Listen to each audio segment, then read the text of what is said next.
நம்ம ஜனங்களுக்கு அடுத்தவன் கதைன்னா சுவாரஸ்யம், ஜனரஞ்சகம். அதுவும் ஒரு கைதியோட கதைன்னா இன்னும் ஆர்வம் அதிகம். உங்க பேர் ஏங்க Darbuka Siva? Shiva is a very common name. Shiva's music is not common. I hope so.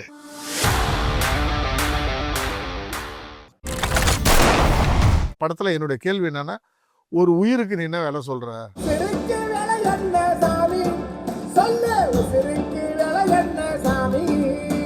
ஒரு பாட்டு பாரதியார் பாட்டு.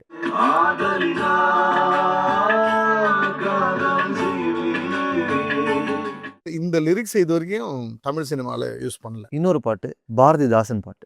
சொத்தே எனக்கோர் முத்தம் கோடு, மனம் வைத்தே எனக்கோர் முத்தம் கொடு.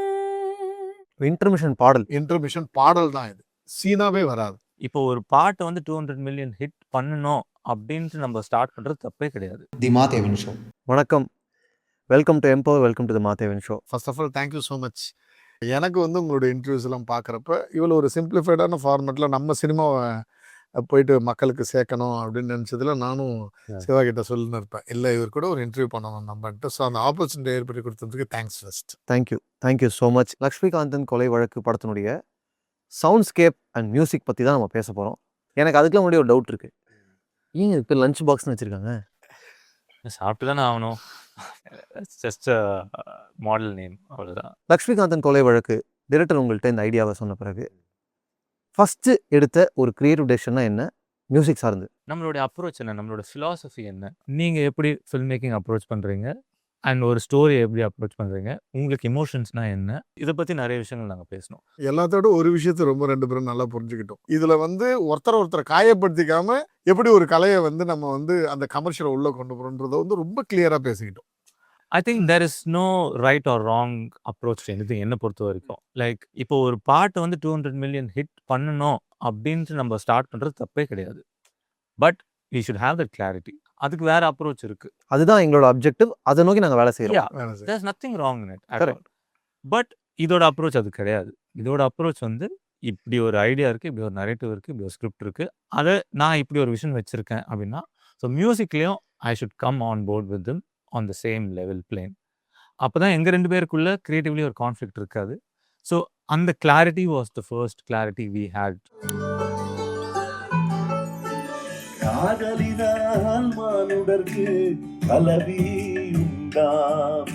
எனக்கு ஒரு பாரதியார் பாட்டு ரொம்ப பிடிக்கும். இந்த படத்தில் அந்த பாட்டு யூஸ் பண்ணால் நல்லாயிருக்கும். பட் ஐ நோ ஆல்ரெடி இருக்க லிரிக்ஸ் கம்போஸ் பண்ணுறது எவ்வளோ கஷ்டம்னு எனக்கு தெரியும்.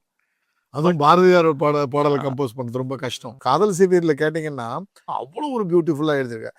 இன்னைக்கு அது ஈக்குவலாக எழுத முடியுமா என்னாலும் எனக்கு தெரியவே இல்லை. ஸோ வேற ஒரு டைம் பீரியடில் கிரியேட் பண்ணப்பட்ட ஒரு பாடலை கான்டெம்பரரி அப்ரோச்சில் கொடுக்கறது தான் சேலஞ்ச். எஸ், ஆமாம், டெஃபினெட்லி.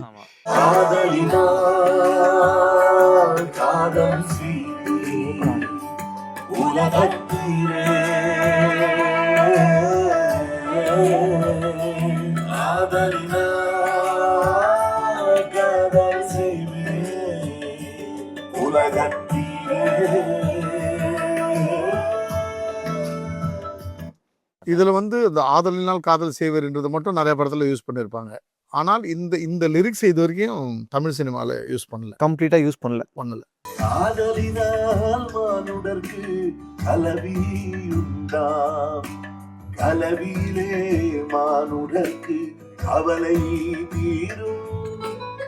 ஒரு language and music it has to go together. நான் ஒரு மியூசிக் பண்ணுறேன், அதுக்குள்ளே நான் பாரதியாரை கொண்டு வந்து அடக்கி வச்சிருவேன் அப்படின்னு சொன்னால் உண்மையிலே அது சர்வாதிகாரமாக. அந்த வார்த்தைக்கான மரியாதையை கொடுத்து நம்ம பண்ணுறப்ப தான் அதோட வேல்யூ. அதுக்கான கம்போசிஷன் ஒன்று இருக்குல்ல. கரெக்டா. அந்த வேர்ட்ஸை வந்து தேவையில்லாமல் மாஃப் பண்ணுறதோ ஆர் அந்த வேர்ட்ஸை ட்வீக் பண்ணுறதோ எனக்கு பிடிக்காது. அண்ட் எஸ்பெஷலி இந்த மாதிரி ஒரு ட்ரெடிஷ்னல் ரைட்டிங்கில் I want to kind of hold the essence of what he is return.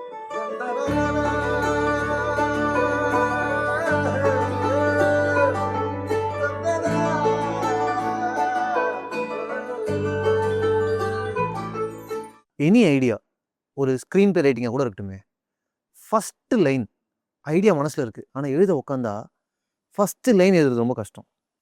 How to start, அது வந்து ரொம்ப கஷ்டமாக இருக்கும். ஒரு கம்போஸராக இதனுடைய ஸ்டார்டிங்கை நீங்கள் எப்படி டிசைட் பண்ணீங்கன்னு நம்ம பேசலாம். இப்போ இந்த ஸ்டார்டிங் இருக்குல்ல, லிரிக்கு முன்னாடி ஒரு போர்ஷன் இருக்குல்ல, பொதுவாக ஸ்கிரிப்ட் கொடுக்குறப்ப டூயட் பாடல்னு எழுதுவாங்கள்ல, அப்படி இருக்காது என்னதில். என்னதில் வந்து அந்த சாங் ஸ்டார்ட் பண்ணுறதுக்கு முன்னாடியான டைலாகு, அந்த டைலாக் வந்து சாங்குக்கான லீடாக இருக்கும். இந்த சீன்லேயே வந்து அதோட எசன்ஸ் ட்ராவல் ஆகி சாங்குக்குள்ளே போகும். So he was very clear இதுக்கு முன்னாடி என்ன சீன் எப்படி இருக்குன்றது. பட் இவர் கொடுத்த நான் இவருக்கு தெரியாத ஒரு விஷயம் என்னன்னா, இவர் மியூசிக் கொடுத்த பிறகு ஓகே வரா கேட்ட கதாநாயகன் நடுவில் ஒரு கான்வர்சேஷன் நடக்குது, சாங் ஸ்டார்ட் ஆகுதுன்னு ஒரு விஷயம். அந்த இடத்துல நான் கேட்காமலே எனக்கு ஒரு விஷயம் நடந்தது என்னன்னா, மழை. அன்னைக்கு மழை, அந்த 1 மணி நேரம் மட்டும் மழை. அப்போ எனக்கு என்ன தோணுதுன்னா, இவர் எடுத்த உடனே அந்த ஒரு சின்ன ஸ்ட்ரிங் வருது இல்லைங்களா, அது வர்றப்ப எனக்கு என்ன மைண்டில் தோணும், இதெல்லாம் மழை இருந்தால் நல்லா இருக்கும், பட் இதுக்காக நம்ம போய் சிட்டிலேருந்து வர வச்சா இதுக்கு ஒரு 30,000 40,000 ஆகும், நல்லா தான் இருக்கும், பேசாமல் நாளைக்கு எடுத்துடலாமான்னு யோசிச்சுன்னு இருக்கேன். மழை ஆக்சுவலாக வருது. ஓகேங்களா? ஸோ எனக்கு எக்ஸாக்ட்லி அந்த இடம் மட்டும் மழை தேவைப்படுது. எக்ஸாக்ட்லி அந்த 1 hour மழை பெஞ்சிச்சு எடுத்தேன். That was the thing. நான் உங்கள்ட்ட கூட சொன்னது, இது வந்து இயற்கை மழை, நம்ம செலவு பண்ண மழை கிடையாது. கரெக்டாக 1 hour, 2 க்ளோஸ்அப்ஸ், 4 வைடுக்கு மழை இருக்குன்னா பார்த்துங்களேன். டேக் ஓகே சொன்னேன், அதுவும் போயிடுச்சு. இந்த பாட்டு ஸ்டார்ட் ஆகுறது ஆல்மோஸ்ட் லைக் ஒரு சாரல் ஸ்டார்ட் ஆகும்போது எப்படி கொஞ்சம் கொஞ்சமாக ஸ்டார்ட் ஆகும். ஆமாம், அதே மாதிரி like the guitar actually has that. இந்த பாட்டு கேட்டோன்னே நான் வந்து ஒரு சிம்பிள் மெலடி அப்படின்னு ஈஸியாக சொல்லிடலாம்.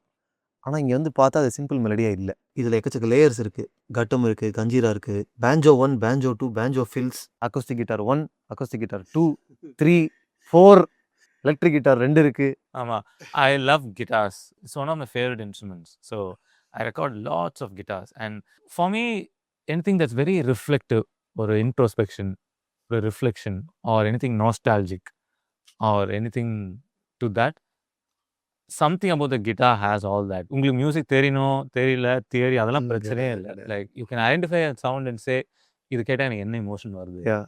ஆக்சுவலாக இந்த படத்தில் பார்த்தீங்கன்னா ஃபேட் அவுட் ஃபேடுன்னே இருக்காது.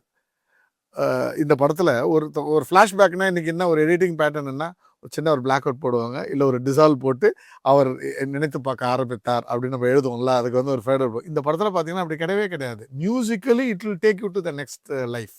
அவன் ரீகலெக்ஷனுக்கு போகிறான்னா, நான் சொன்னேன், நான் ஃபேட் அவுட் தைரியமாக சொல்கிறாங்க, நான் எந்த இடத்துலையுமே நான் you will see more then 10 to 15 கட்டவே நீங்கள் அவ்வளோ பார்க்க போகிறீங்க. 10-15 கட்டவேக்கும் நான் வந்து ஃபேட் அவுட் போடல. Because I told him I am trusting you only. அவனுடைய எண்ணம் மாறுதில்ல, அவனுடைய எக்ஸ்பிரஷன் மாறுதில்ல. அங்கே மியூசிக்கலி நீங்கள் அந்த எபிசோடுக்கு போகணும். நீங்கள் இப்படி ஒரு சவுண்ட்ஸ்கேப் பண்ணிட்டோம்.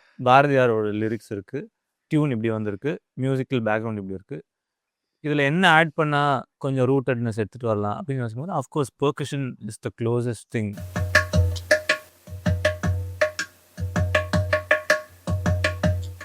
இந்த ட்ராக்குக்குள்ள for me the most interesting thing is how these banjos come in. போட்டு காமிங்க, பேஞ்சோனா என்ன நீங்கள் முதல்ல எனக்கு சொல்லணும். Banjo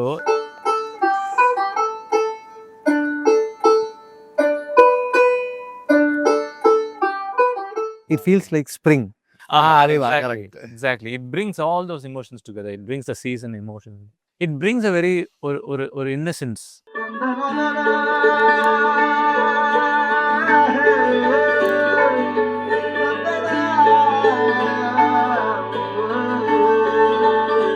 ஆக்சுவலாக விஜய் பிரகாஷ் கன்னடத்தில் இன்ட்ரடியூஸ் பண்ணது நான். கன்னடத்தில் வந்து ஒரு முதல் பாட்டு நான் பாடினதே அவரோட படத்துக்காக. இந்த பாட்டு வந்து இந்த பாட்டோட வரிகள் வந்து பாரதியார் அவரோட வரிகள் ரசித்து ரெக்கார்ட் பண்ணோம். அந்த தன்னனா வந்து ஆக்சுவலாக நீங்கள் இந்த பாட்டு இருக்குல்ல, ஏ ரஹ்மான் சார் காதல் அணுக்கள், அதில் எடுத்தோடனே ஒரு இது மாதிரி அது வந்து அவர் ஜென்ரலாக விஜய் பிரகாஷ் எல்லா பாட்டுக்கும் பண்ணுவார். அவர் பாடுறதுக்கு முன்னாடி அவர் வார்ம் அப் பண்ணிக்கிற ஒரு விஷயம்.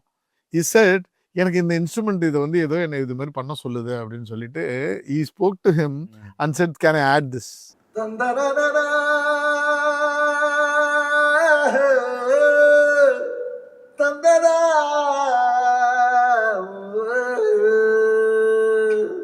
அவ்வளோ விஷயங்கள் அவரும் ஆட் பண்ணார். அதுதான் அதோட அந்த விஜய் பிரகாஷோடைய மேஜிக் என்ன இருக்கோ, அவர் தமிழ் இது வரைக்கும் என்ன பாட்டு பாடியிருக்காரோ அந்த அப்ரோச் இருக்காது இதில்.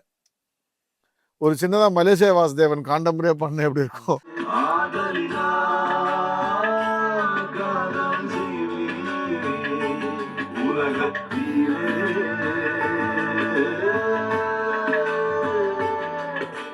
இந்த பாட்டை பற்றி பேசும்போது இன்னொரு இன்ட்ரெஸ்டிங்கான விஷயம் நான் பேசணும்னு நினைக்கிறேன். பாடை கட்டி அதை கொல்ல வழி செய்கின்றார். இப்போ இந்த போர்ஷன் இருக்குல்ல, இங்க மட்டும் you have added one more layer. Because டியூனாகவும் சரி லிரிக்காகவும் சரி அங்கே I feel there's a change of zone. Like ஒரு சரணம் முடிஞ்சு சரணம்லேருந்து திருப்பி it's going to go back to பல்லவிக்கு போக போகுதுங்க. டேர்ன் அரவுண்ட்னு சொல்லுவோம். லைக் அங்கே சில பேட்டர்ன்ஸ் எல்லாம் பிரேக் பண்ணி we introduce newer patterns there. Harmony is like it just brings a certain colour to the main tune. இப்போ நம்ம ஒரு மெயினாக ஒரு டியூன் போடுறோம், அந்த டியூனோட கலரை வந்து நம்ம ஹார்மனி வச்சு எப்படி வேணால் மாற்றலாம். பாடை கட்டி அதை கொல்ல வழி செய்கின்றார். பாரினிலே காதல் என்னும் பயிரை மாய்க்க. கீழே இருக்கிற ட்ராக் மட்டும் போடுங்க. பாடை கட்டி அதை கொல்ல வழி செய்கின்றார். He's just harmonizing. பாரினிலே அந்த எஃபெக்ட்காக. காதல் செய்வேன்.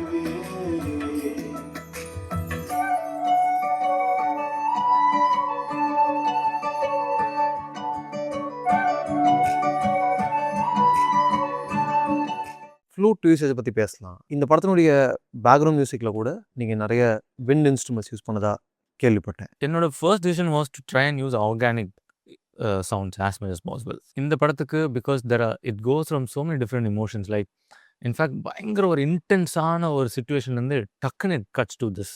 He puts a lot of importance on how seamless the music has to be. ஏன்னா ஒரு ஷார்ட் வந்து ஒரு பயங்கர இன்டென்ஸான ஷார்ட்லேருந்து ஒரு கட் பண்ணி உடனே டக்குன்னு நம்ம வேற ஒரு செம்ம ப்ரீஸியான ஷார்ட்டுக்கு நம்ம போயிடலாம். பட் மியூசிக்கில் it become very tricky and he also understands that. And he also always keep saying that நம்ம இந்த ஷார்ட்டை வந்து மியூசிக்கில் தான் ஸ்மூதன் பண்ணணும். அதில் ரொம்பவும் சேலஞ்சிங்கான ஒரு இடம். மரணத்துக்குள்ளே போகிறான், அந்த சோனுக்குள்ளே நுழைஞ்சிடுறான். அப்பா அவனுடைய காதல் கதையை எப்படி சொல்லுவீங்க? ஒரு பொண்ணை முதல்ல பார்த்து நான் வந்து காதலில் விழுந்தேன் அப்படின்றத அவன் மரணத்தோட அந்த ஒரு பிடியில் வந்து இருக்கிறப்போ ஒன்று சொல்கிறப்போ ஒரு சேஞ்ச ஒரு பயங்கர இது மரணம் எங்க காதல் ரெண்டுமே ஒன்று தான். Dropping truth bombs. பட் மியூசிக்கெலாம் யோசிச்சு பாருங்களேன், இங்கே இவ்வளோ ஒரு இன்டென்ஸான ஒரு விஷயம் இருக்கிறப்போ ஒரு லவ்வை பற்றி அடுத்து சொல்ல போகிறீங்க. அவனோட காதல் கதையை வந்து அவன் மரணத்தோட அந்த பிடின்னு சொல்லுவோம்ல, மரணத்தோட பிடின்னு சொல்லுவோம், அந்த இடத்துல போகிறப்போ சொல்ல போகிறோம். ஆனால் அதான் என்னுடைய மீட்ரு. நீங்கள் வந்து கொஞ்ச நேரம் அவனை எப்படி லவ் பண்ணான்னு பாருங்களேன் அப்படின்னு படத்தில் சொல்லுவோம்ல, அந்த இடத்துல ஒரு அழகான டிரான்சிஷன். ரொம்ப பயந்துவே இருந்தோம், ஆனால் அழகாக சூப்பராக அதுவும் கிளைட் ஆகி வந்துருச்சு. Because flute is such a versatile instrument. நாங்கள் பர்டிகுலர்லி கிளைமேக்ஸில் ரொம்ப சூப்பராக யூஸ் பண்ணியிருக்காரு ஃப்ளூட்டை.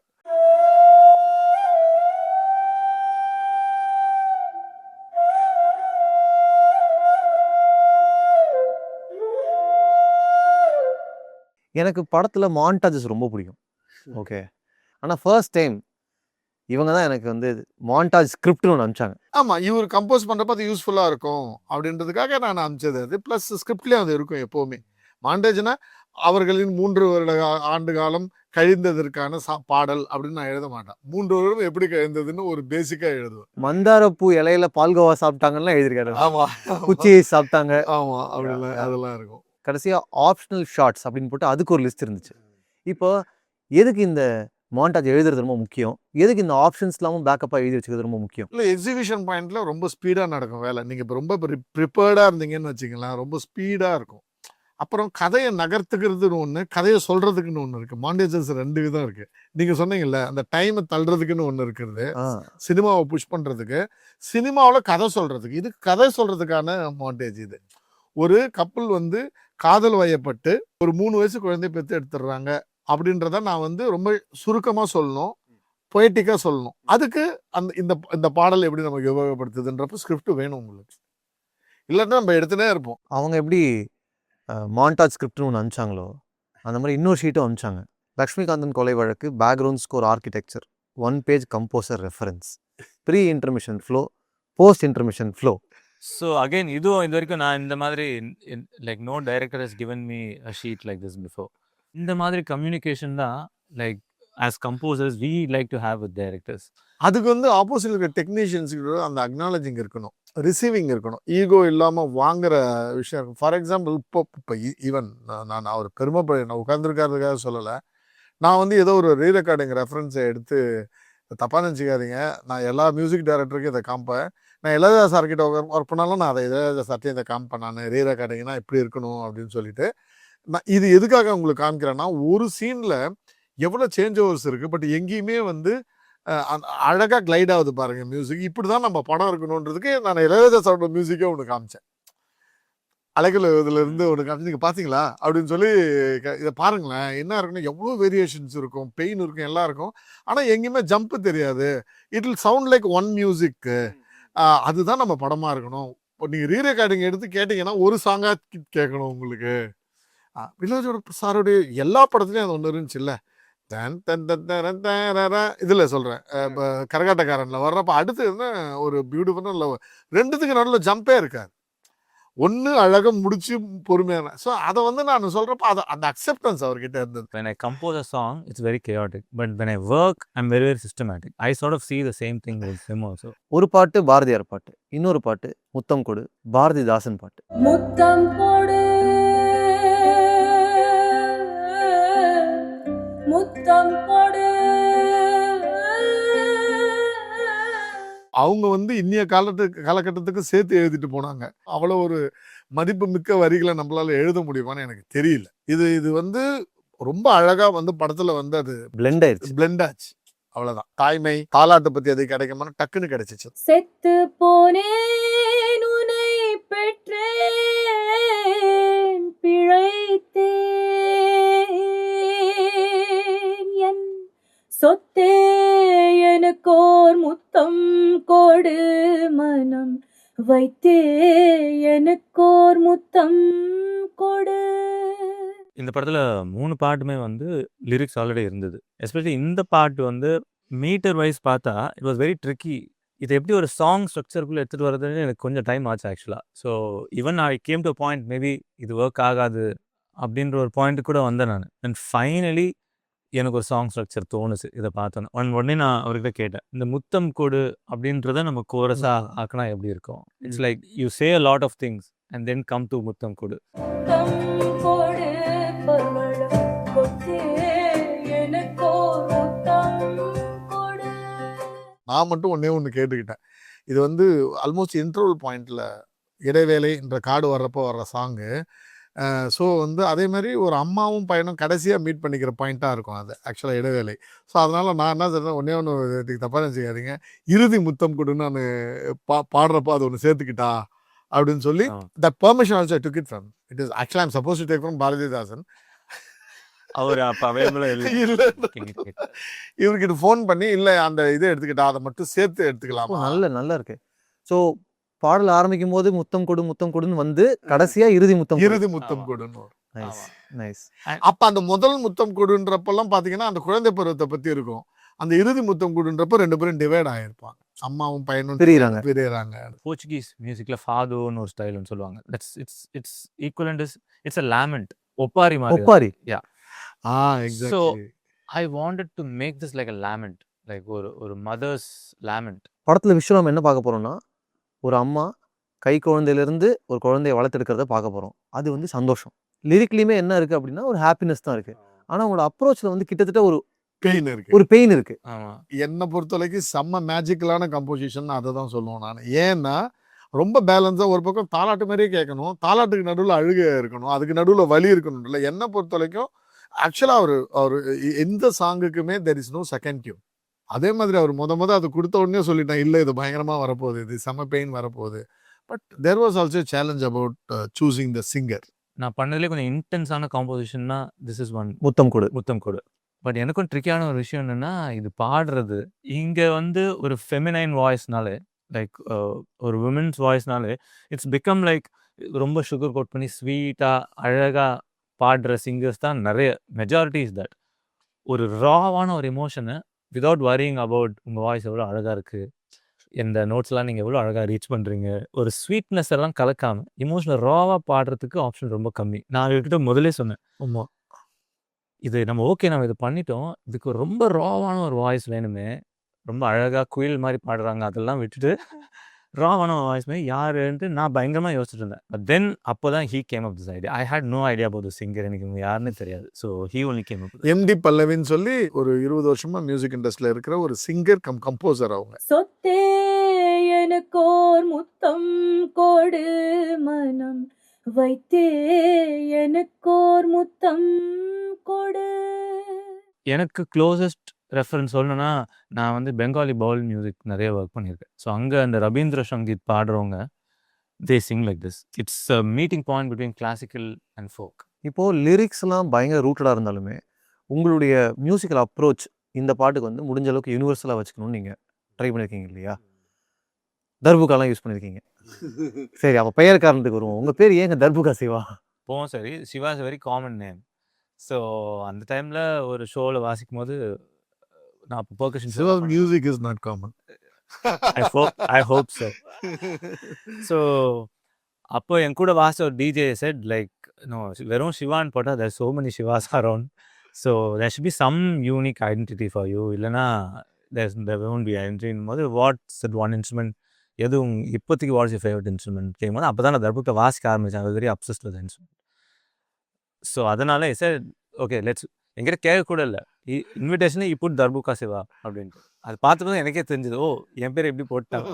எனக்கு உங்களை பார்த்த பிறகு தான் தெரியும் தர்புகான்றது இன்ஸ்ட்ருமெண்ட் பேருன்னு. நான் உங்கள் பேரே தர்புகா சிவான்னு நினச்சிட்டு இருந்தேன். It happens that because it's a very இங்கே ரொம்ப ஃபேமஸாக அது என் பேர் மாதிரி அப்படி மாதிரி. ஆக்சுவலாக முத்தம் கூட பற்றி நான் ஒரு விஷயம் சொல்லணும். என்னென்னா இப்போ இளையராஜா சாருடைய சாங்ஸில் சிலது வந்து நாங்கள் மியூசிக் தெரிஞ்சால் கூட சரி கூட பாட முடியாது. சில பாட்டை ஃபாலோ பண்ண முடியல. அந்த தாளத்துக்கு எங்கெங்க பிடிச்சி பாடணும்னு தெரியாது. எனக்கு அந்த மேஜிக் இதில் தெரிஞ்சது. ஒரு அன்கன்வென்ஷனல் அப்ரோச். ஆமாம். ஏன்னா இந்த மாதிரி ஒரு ஸ்ட்ரக்சர் உள்ள வராத டியூன் பண்ணும்போது தான் it's exciting for me as a composer. I think this is one of the most special songs I've ton.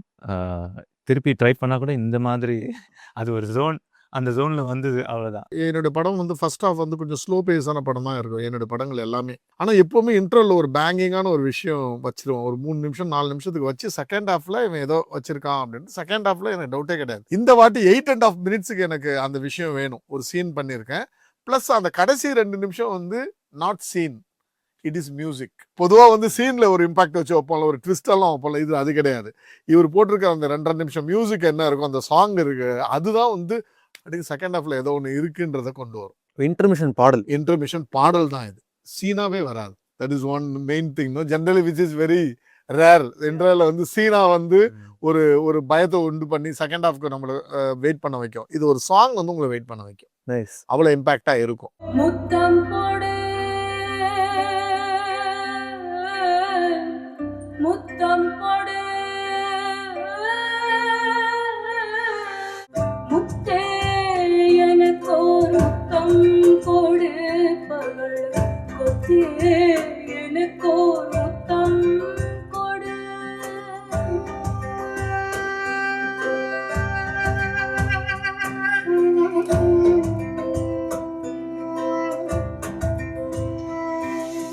இப்போ இந்த இடத்துல ஒரு இன்ஸ்ட்ருமெண்ட் வந்துச்சுல, ஒரு Chinese flute, it's called shakuhachi. So it's a Chinese flute.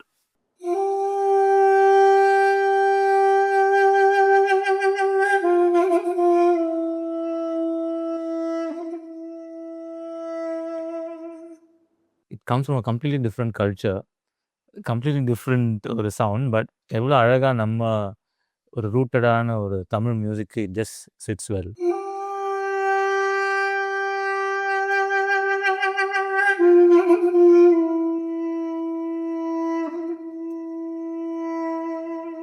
நமக்கு தெரிஞ்ச பழக்கப்பட்ட ரெகுலராக யூஸ் பண்ணுற ஃப்ளூட் கூட அங்கே யூஸ் பண்ணியிருக்கலாம்ல. There is a certain element of ஒரு intensity வேற மாதிரி இல்லை. It feels like somebody is crying. Yeah. So I thought இந்த இன்ஸ்ட்ருமெண்ட்ல அது வந்து it's like what if an instrument is crying.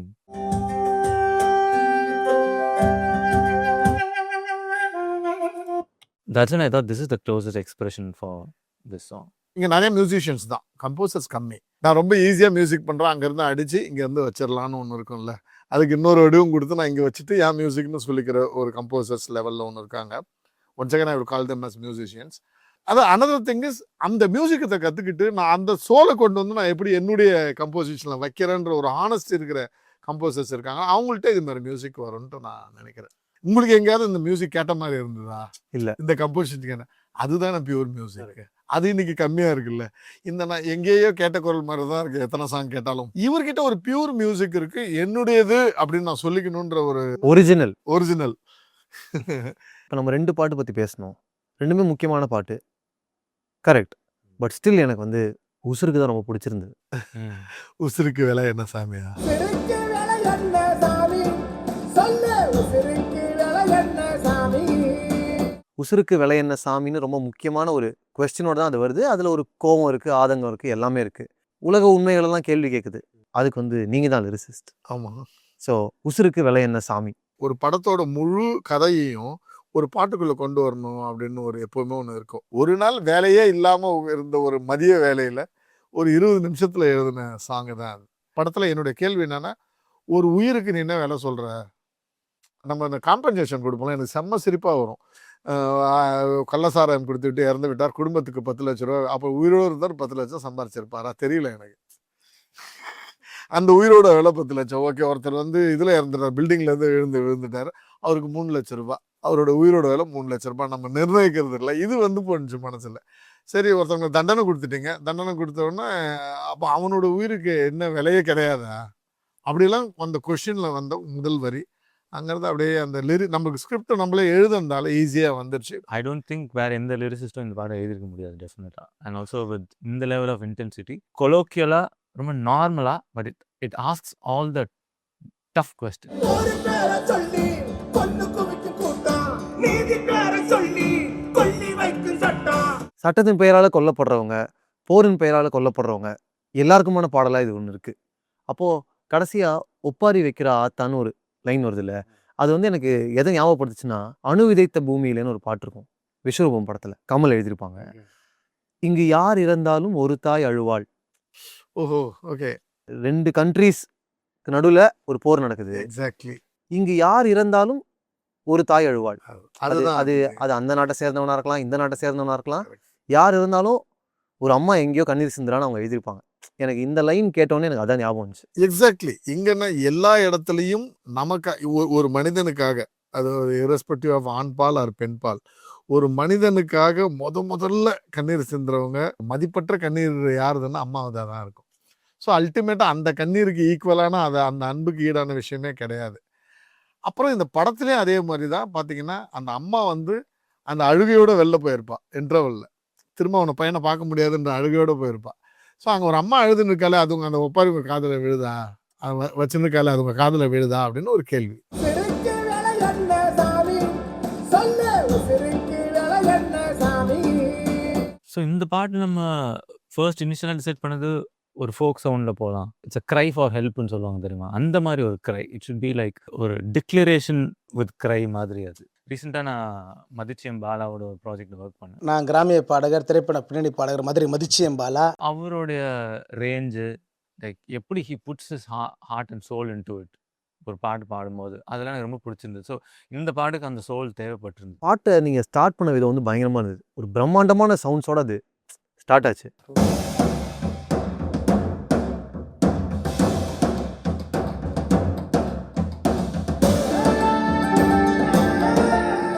So almost like ஒரு வார் ட்ரம்ஸ் எடுத்துகிட்டு வரலாம் நான் யோசிச்சேன். ஏன்னா அகைன் அந்த இன்டென்சிட்டிக்காக தான்.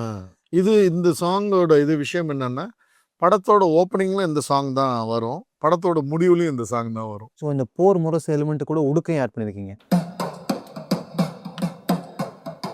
தண்டோரா போடுறப்ப இதனால் சொல்ல அப்படின்னு தானே ஒரு விஷயம், ஒரு அட்டென்ஷன் கிராபிங்காக இருக்குல்ல. கரெக்ட். தண்டோராவில் நம்ம தண்டோரா போட்டுட்டு தான் அடுத்தது தான் ஓக்கெல்லாம் சொல்லுவோம். இதனால் ஊர் மக்களுக்கு தெரிவிக்கிறது என்னன்னா அப்படின்னு சொல்லுவோம்ல. இந்த ஊர் மக்களுக்கு தெரிவிக்கிறது என்னன்னான்றதான் எங்களுடைய படம். அந்த தண்டோரான்றது தான் அந்த மியூசிக். உசிருக்கு விலை என்ன சாமி சொல்லு உசிருக்கு விலை என்ன சாமி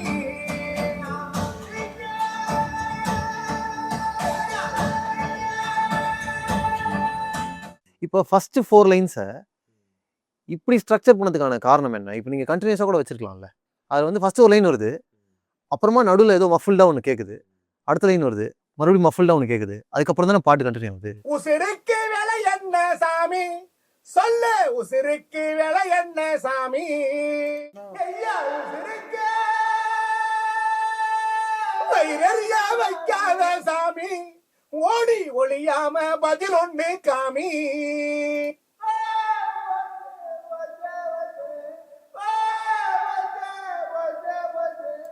மூச்செல்லாம் ஒண்ணுதான் சாமி, கலரு கலக்காத காத்துதான் பாவி. ஒரு விஷயத்த சொல்லிட்டு will give you some time to meditate on that line and திருப்பி அந்த லைனை திருப்பி எடுத்துகிட்டு வருவோம். இப்போ அந்த லைனில் உங்களுக்கு நிறைய இதுக்கு போன வாட்டி நீங்கள் கேட்கும்போது கேட்காத லேயர்ஸ்லாம் மீனிங் வைஸ் சொல்கிறேன். You can feel that. சில இடத்துல அது ஒரு டூலாக யூஸ் பண்ணுவோம். ஒரு பேரை சொல்லி கொன்னு குவிக்கும் கூட்டம், நீதி பேரை சொல்லி கொல்லி வைக்கும் சட்டம். குத்தம் குறைஞ்சி போச்சா சாமி, குத்தம் குறைஞ்சி போச்சா. சுத்தம் செஞ்சு ஆச்சா, நாட்டை சுத்தம் செஞ்சு ஆச்சா. இவ்வளோ பேர் எவ்வளவோ காரணங்களுக்காக கொல்லப்பட்டிருக்காங்க. ஆனால் இந்த உலகத்தில் குற்றம் குறைஞ்சிருச்சா அப்படின்றது தான் கேள்வி. இப்போ லக்ஷ்மிகாந்தன் கொலை வழக்கு படத்தினுடைய கோர் அதுதான், சாரம் அதுதான் இல்லையா? ஆமாம். அந்த கேள்வியை எழுப்புறதுக்கான அவசியம் என்ன? எனக்கு வந்து ஒரு குற்றவாளியை வந்து ரொம்ப ஒரு மனநோயாளியை தான் பார்க்க முடியுது. இந்தியாவில் வந்து சட்டங்கள் வந்து பயங்கர கடுமையாக ஆயினே தான் இருக்கு. பட் குற்றங்களுடைய லெவல் எதுவும் கம்மியாகலையே. ஒவ்வொரு குற்றத்துக்கு பின்னாடி ஒரு பர்ஸ்பெக்டிவ் இருக்கும். அது நிறைய அதில் நான் சின்ன வயசில் நிறைய பாதிக்கப்பட்டவங்க. வீட்டில் வத்துப்பெட்டி மேட்ச் பாக்ஸ் மிஸ் ஆச்சுன்னா எங்கள் அம்மா என்ன தான் டவுட் பண்ணுவாங்க. ஹானஸ்ட்லி இது 55 வயசு ஆயிடுச்சு, நான் ஸ்மோக் பண்ணதே கிடையாது. ஆனால் ஸ்மோக் பண்ணதே எங்கள் அண்ணன். ஓ. ஆனால் நான் வந்து ரொம்ப ஃபாஸ்ட்டாக இருப்பேன், கொஞ்சம் படம்னு இருப்பேன். இவன் தான் திருடிட்டு போயிருப்பான், செவரெல்லாம் ஏறி வச்சு ஸ்கூலுக்குள்ளே போகிறான், பக்கத்துலேயே ஸ்கூலு போகிறான்னா இவன் தான் பீடி குடிப்பான், இவன் தான் சிகரெட் இருப்பான். இந்த குற்றம் பண்ணாமலே நிறையா வாட்டி மாட்டுவோம்.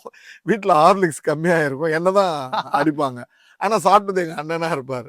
ஸோ இதெல்லாம் ஒரு நிறைய அக்யூமுலேட் ஆகிருக்கு. ஒவ்வொரு வாட்டியும் அதை சொல்லவே முடியாது நம்மளால. நிறைய குற்றங்கள் அது இருக்கு. தண்டனையை விட அவனுக்கு வந்து திருந்துறதுக்கான வாய்ப்புகள் தான் நிறைய கொடுப்போம். அவனை இன்னும் கொஞ்சம் எஃபர்ட் போட்டு திருத்தலாம். அப்படி குற்றம்ன்றது வந்து யாரும் பிறப்பால் வந்து நான் வந்து அவனை குத்துவேன் அப்படின்ற எண்ணத்தோட யாருமே பிறக்கிறது இல்லைல்ல. அந்த அந்த சூழ்நிலைகள் தானே அவனை மாற்றுது.